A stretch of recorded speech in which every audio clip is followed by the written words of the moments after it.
You know what cheers me up when I'm feeling shitty? What? Rolled up aces over kings. Is that right? Yeah. Check raising, stupid. Okay, I've never gotten this part. What is rolled up aces supposed to mean? It's a stud reference, and you call yourself a poker player? Stud. Like Negreanu type of stud, a drywall stud. What is this game you refer to? Limit kids are just hopeless these days. I mean, is it like PLO? Oh my god.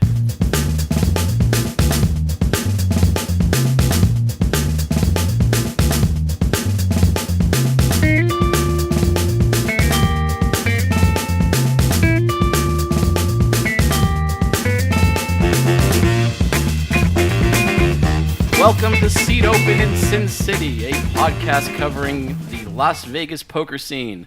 I'm Spike McAwesome, joined by my clueless co-host Andrew Pieper, aka Bike King 19. Let's get into it. Andrew, I know that you are a professional poker player in Las Vegas, so why don't you tell us a little bit more about who you are and how you got into poker? Well, sure, Spike. So I started poker. I'm pretty new to poker, really. I wasn't playing around with when Black Friday and all that hit. Really started playing, I guess, back in 2014, as when I started to get into poker and played my first hand of poker inside a casino, and lost my first time inside a casino, and so I was going to school. And started getting into poker while I was in college, and then got a job in California, moved out there, and was playing a little bit there, and then took my first trip to Vegas on a weekend, and was like pretty captivated with the city and everything, and continued to build up more of an interest into poker. Job in California, ended up going south, so moved back to Florida for a little while.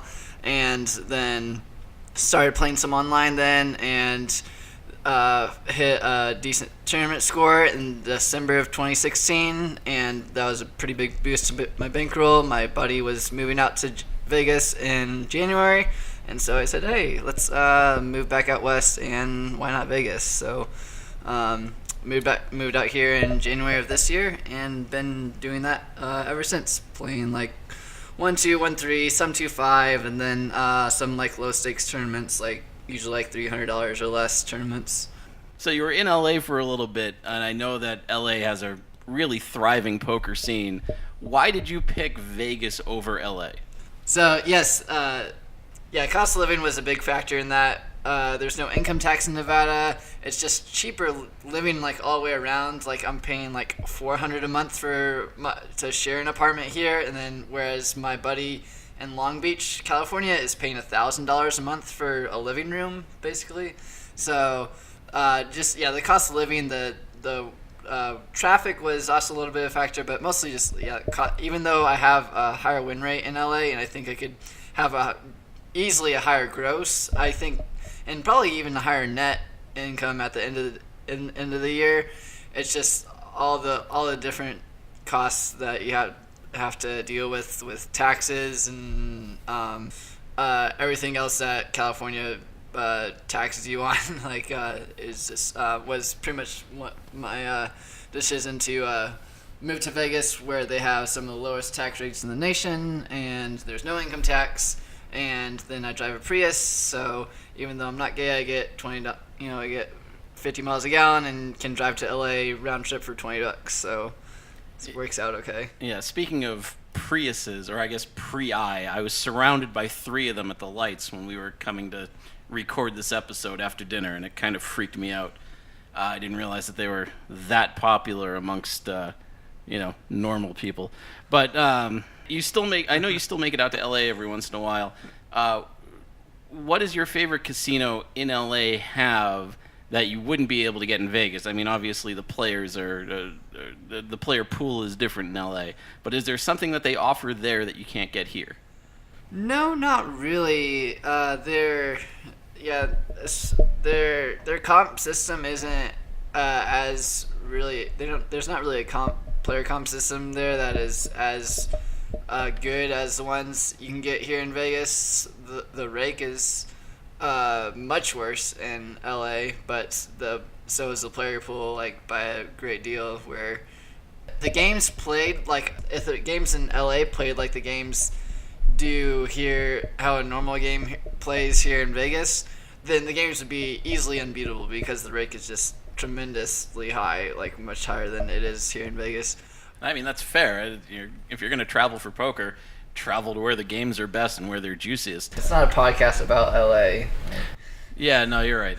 I'll probably end up cutting that one out. But I mean, that one of the things that I wanted to drive home was why you picked Vegas over LA. Yeah. And I wanted to make sure that the people know that, if you're looking to move somewhere to play poker, I know people are going to talk about LA. People are obviously going to talk about Vegas. Florida is an interesting choice. I'm hearing Maryland is getting bigger.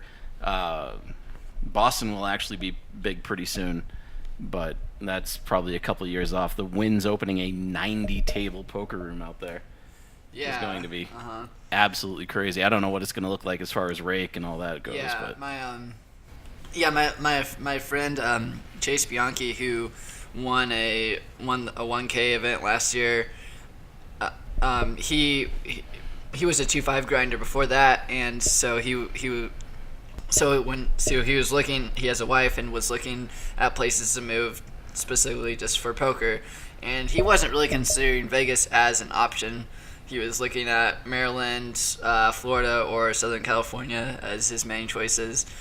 Anything above, if you're grinding like 510 or above, really Vegas isn't probably the best place for a professional grinder. 510 doesn't even, like, outside of the series, on a regular basis, I guess, 510 does technically run probably every day, but there's only 4 or 5 games going, maybe, and it's pretty sporadic. It's a pretty small player pool here for 510 and above that, and so yeah, if I was grinding 510 or above, I probably wouldn't live here. But for low stakes, for like 1-2, 1-3, 2-5, it's games are still pretty great. You still get enough influx of tourists and people that don't know what they're doing to still be profitable here, I think. So what got you into poker? I know that you talked a little bit about how you started playing, but really what was it that attracted you to the game? Have you seen Daniel Negreanu? No, I'm just kidding. I really, I am going to send him a link to this specifically for that clip. Actually, I might just isolate that clip and send it to him just so he can see what a creep you are. But please continue. Right, so, I've always been sort of a nerd when it comes to just different things. I really like engaging my mind and presenting it with new challenges, and so poker definitely allows me to do that. It's a game of incomplete information, and you can never know poker. You can never know everything about poker. There's always going to be more stuff to learn about poker. There's more. This is why there's not a bot out there that can solve a full ring no limit game, because the decision trees are just insane for what you'd have to do. There's more decision points in poker than there are atoms in the universe. So it's a pretty fascinating game and really engages your mind and really makes you think, and it's what I like about it. All right, so outside of poker or away from the tables, what do you like to do? Mostly anything outside. I like hiking, cycling, mountain biking, pretty into sports. Basketball's my favorite. Football is another big one. Hockey, and just enjoy being active and doing things outdoors, which in Vegas is actually another pretty decent area for doing things outdoors that most people don't know. There's some fantastic hikes. There's snowboarding here. There's a lot of really cool things you can do. There's the Colorado River. There's cliff jumping. There's all these cool things that you wouldn't think about when you think of Vegas. All right, so Spike, you obviously know how to play stud, but what else do you know? And like, how'd you move to Vegas, and how'd you get into poker? I first let's clarify any misconception here. I know of stud, and if cards were dealt to me and I was told to play a stud hand, I could probably figure it out. But don't confuse me with somebody that actually knows what the hell they're doing when it comes to the stud game. But yes, I'm Spike. I am from Boston originally. Lived there till I was about 26. Moved to Vegas 11 years ago. Holy shit, I'm old. And I came out here specifically for a job. I was actually dating a girl at the time, and fuck, I'm not going to tell that story. Nobody gives a shit. But yeah, I was dating a girl at the time, and we just decided that we wanted to change, and we came out to Vegas. She was here for about 2 years. We split up. She decided to head back home, and I've been out here ever since. Unlike Andrew, I'm not a full-time player. I actually work for a living and then kind of play this on the side. I stick mostly to the daily donkements around the strip. I do dabble in 1-2 and 1-3 cash games here and there. I'm not. I feel my tournament game is better than cash games, but I can hold my own in the smaller stakes games, especially in the tourist games. Hope you would be able to. Well, yeah, I mean, yeah, I mean, I feel like you have a bigger edge in tournaments than you would in a normal cash game. Well, yeah, I do feel like I have an edge there, but I mean, tournaments and cash are such different animals that I've spent significantly more time at tournaments than I have at cash. So I mean, my cash game's fine. I'm not too worried about that. Right. But yeah, I started playing. I learned about the game probably when I was like 10 years old, when my parents tried to teach me the dangers of gambling, and it backfired. Oh, what happened here? I got like this worst cramp. Oh. Somehow sitting on a couch gave him a massive cramp. It's not a great couch, I'll admit that, but I don't think it's like... It shouldn't injure the co-host. Have you never sat on a couch before? Like, how do you get injured sitting? I don't get that.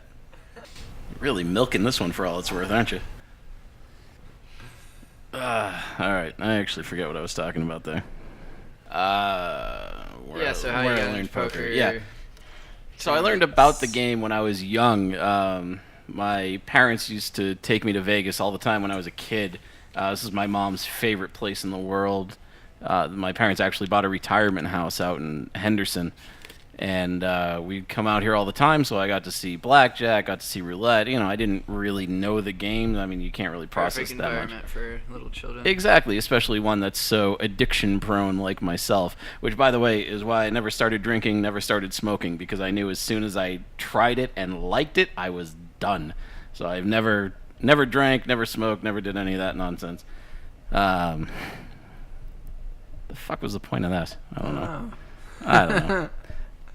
But yeah, I learned about the game when I was young, but I really didn't start playing until about 2004, and even then I wasn't playing seriously. I was just kind of popping around online. You know, I'd throw $20 on one of the online sites, just play like the dollar sit and goes or $1.25 tournaments, and you know, I played any two cards. I didn't learn what was right. I didn't learn anything about like ranges or proper bet sizing or anything like that. I didn't care. I just wanted to gamble. It wasn't until about 2012 when I was in Vegas, a buddy of mine started bringing me to local tournaments at the Poker Palace and the Stratosphere. We would run those nightly tournaments, and you know, I started getting better, started learning more about the game, read up a little bit, won my first tournament at the Stratosphere. I can still remember the hand as well. It was queens against king jack. My queens held up, all in pre. Yeah. And yeah, I've been playing pretty seriously ever since, you know, whenever I get a chance. Nice. You want to talk about a little bit, but I know you mentioned tournaments and cash games and how they are very different. You want to talk about just go into a little bit about the different player pools that like a $75 tournament attracts versus your normal 1-2 game? Typically in a tournament, you're going to get people that are slightly loss adverse. They don't want to sit there and potentially lose, 200, 300 per buy-in multiple times per night. They can stand losing $60 over a couple hours and be fine with it. They consider it their entertainment and they're willing to go home. Some of the players are cash players that can't adjust to the raising blind levels. Especially in the turbo tournaments, every 15 minutes those levels are going up, and if you can't adjust to going from 50 big blinds to 25 down to under 10 in a matter of about half an hour, your game is going to suffer pretty significantly. So yeah, those types of players come in, and a lot of them don't play tournaments. I mean, these are guys that'll either play cash games at their friends' houses, or they'll play in a bar league, but even those rules aren't, like TDA rules, so they don't typically get a feel for what they're doing sometimes until it's too late, which is advantageous for those of us who play these things all the time. Cash games are kind of a different animal. Sometimes you get those 1-2 grinders that'll show up in like sunglasses and backpacks, and they'll want to hang out for like 10 hours at a time, and that's fine for them if they're, sitting there and they're going to play their stack and they're going to make, 10 big blinds an hour as a win rate, and, go home. And, I still haven't figured out, and maybe you can answer this later, but I still haven't figured out for poker pros, if they have a winning session, how they figure out what money goes to bankroll, what goes to living roll, and, what goes to food and all that stuff. But that's maybe another conversation for another day. Yeah, we can probably go into like bankroll management and stuff like at a later time.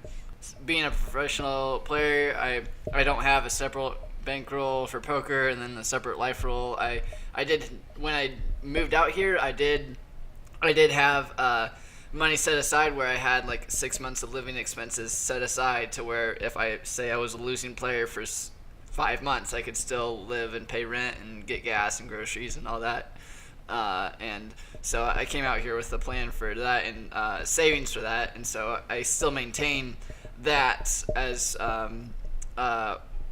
part of my finances as far as that goes.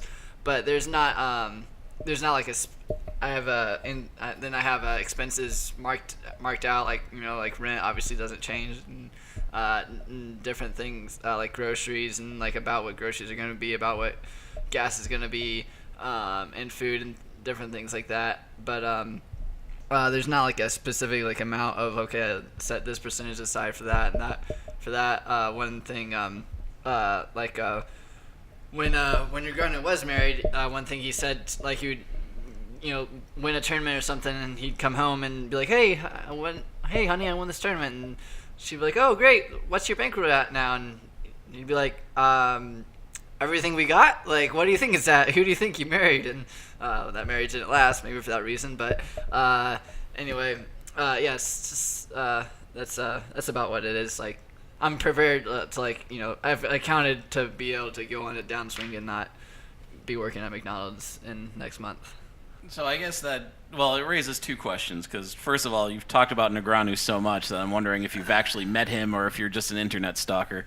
But the second part is, it is, what would the backup plan be for you? Like for me, I have a job. If I just went on a downswing, I just keep working and I get my paycheck and then I can go out. My wife works. Actually, she makes double what I make, which, that's the bitching for another day.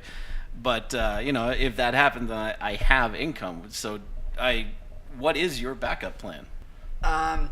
So I went to school for aviation maintenance and with a specialty in avionics work. So I still maintain a valid license, and I can always go back into aviation maintenance. There's plenty of jobs out there, both just around the country for like whatever I'd want to go into. So say things did go pretty awful in poker and ended up easily find a job back in aviation. Okay, yeah. So what this podcast is going to be covering is just Nothing, apparently. I mean, you just said that you were an aviation guy, not an English major, so I guess we can't Right. really hold that against you. No. Yeah, so what this podcast is going to be covering is poker news in general, but more specifically of what relates to Vegas.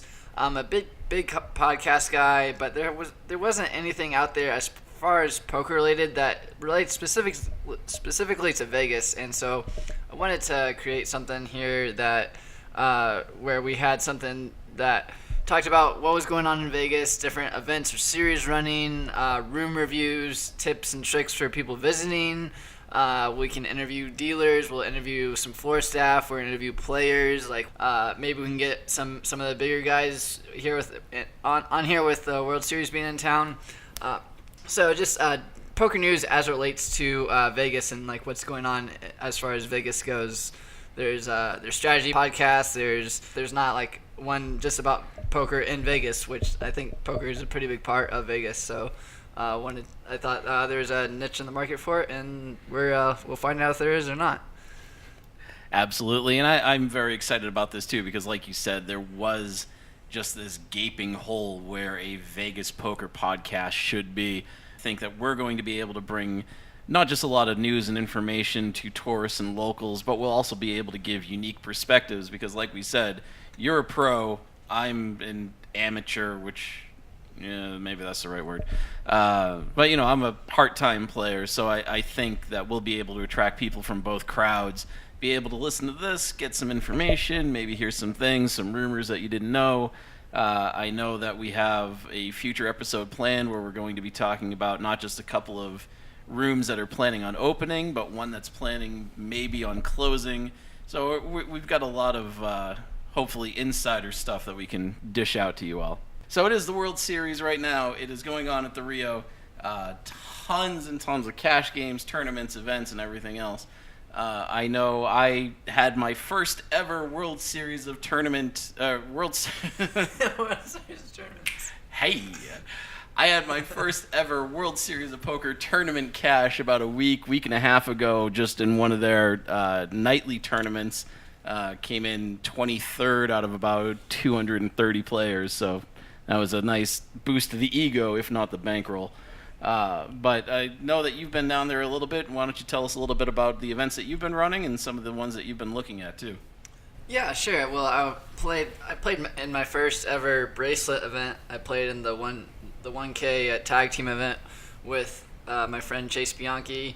He had most of the action in that. He had more than 50% of it, but it was pretty cool just to be able to play in a bracelet event, and just that experience in and of itself. I showed up to the Rio like 3 or 4 days before the event started, and where they had everything set up in all the rooms, and it was pretty amazing, like pretty cool just to see as a fan of poker, just to see like all these hundreds of tables and all the lights and all the you saw the featured table, and you saw the hallway where they film people walking into the World Series, and all these things I'd seen as a poker fan. I was witness, you could just walk right into the room, and that was like pretty cool. So I also had my first. It wasn't. I guess I also cashed in an event there, not in a bracelet event or anything. I cashed in $185 mega satellite, which was a super turbo event. It was 10-minute blinds with like 5,000 chips. And so somehow I luck boxed my way into the 5 big blinds that you were working with for the majority of the tournament. So you definitely needed to run, and it got like 30 something players, and it paid one in 10 spots, and so $185 tournament, and cashed that for just over 1,100. So that was pretty nice to do. They have a lot of the single table satellites running, and which a lot of times those end up getting chopped like 2 ways or 3 ways. Fired a couple of those. Haven't cashed in any of them, but they're pretty soft, and they still allow. They're still kind of a turbo structure, but it still allows for like decent play I found, and still I think you can still utilize an edge. Like if you've been playing sit and goes or have experience in that, I think the single table satellites are something that can be profitable. So as far as the rest of the series goes, I didn't play the Colossus. I didn't play that Monster Turbo event where by level 3 you have 30 big blinds. It just didn't seem like that great a value to me. I think there was value in it, but it's just like I think there's better value around town. There's majority of other casinos are also running their own series, and like for example, the Golden Nugget had a $150 100K, a $200 200K guarantee. So there's a bunch of different events I think where you could find a better use to spend $565. Speaking of the Colossus, it got fewer runners than it did last year. It got a little less. Whatever. Fuck.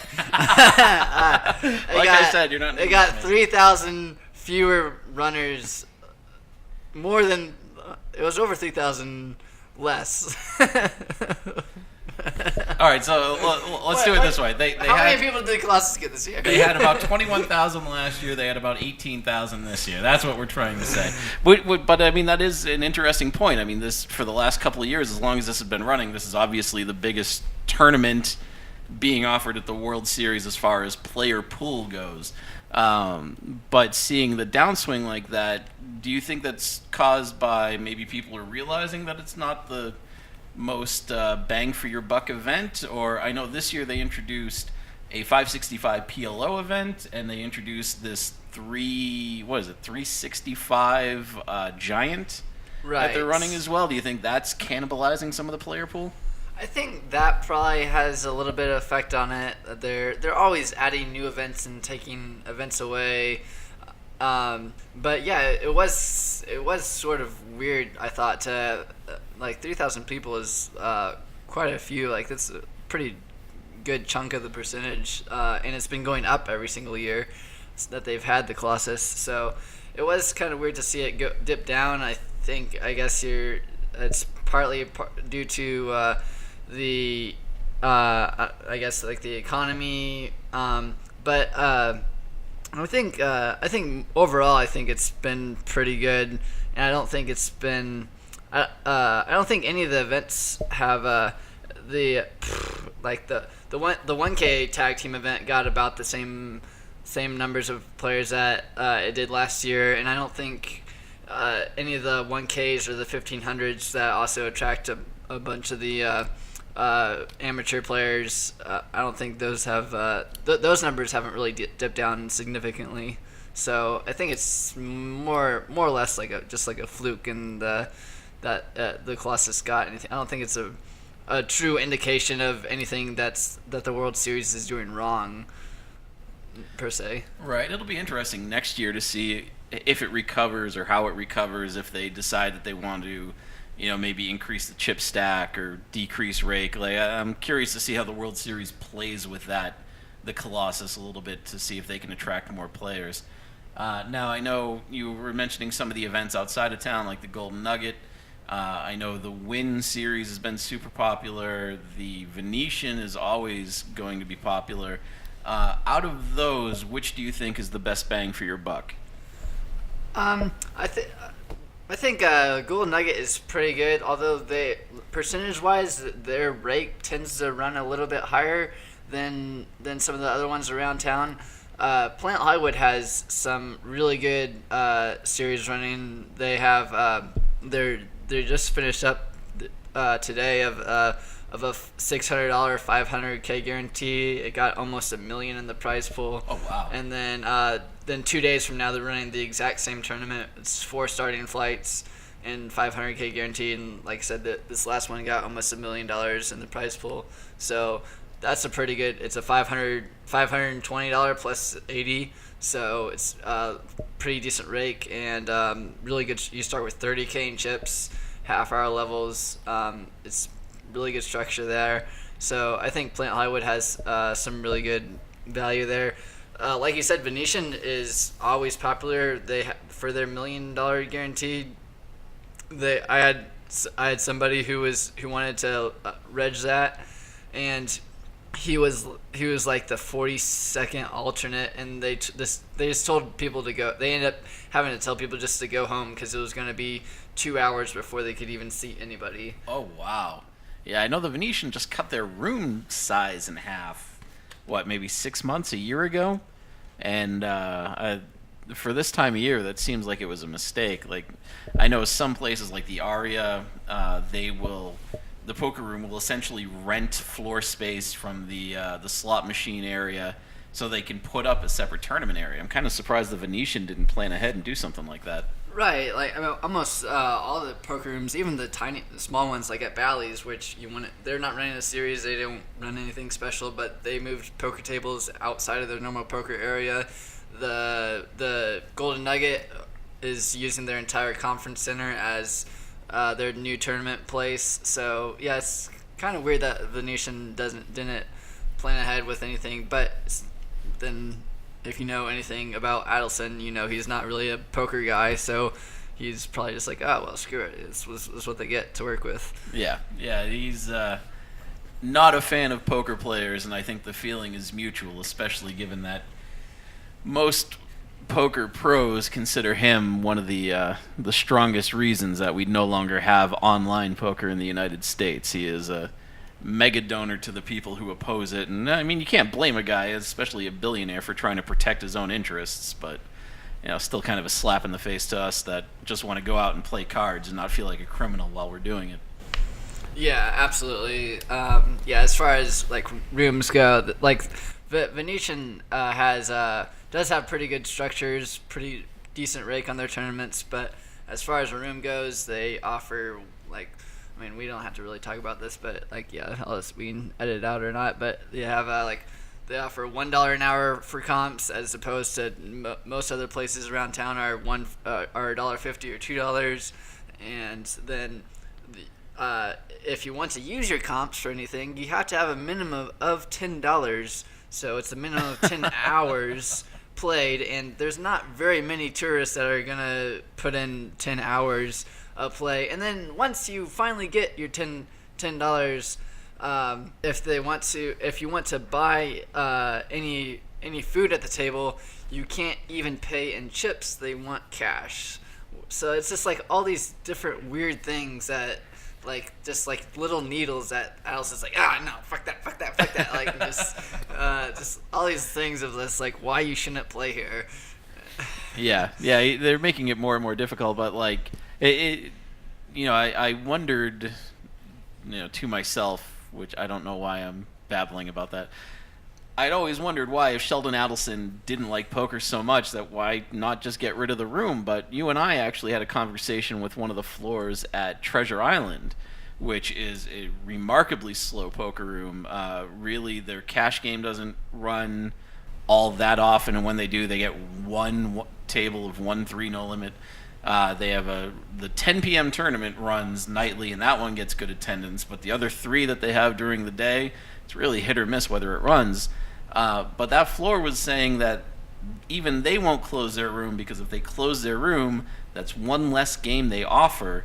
And if they offer fewer games, then they can no longer consider themselves a 4-star property. They would get knocked down to a 3-star property, which means hotel room rates have to drop down to 3-star rates, which just cuts remarkable amounts of revenue out of their budget. So, it's kind of a balancing act. I guess that it makes a little more sense now why the Venetian, for as much as they hate poker, why Sheldon Adelson's being stubborn and keeping it around.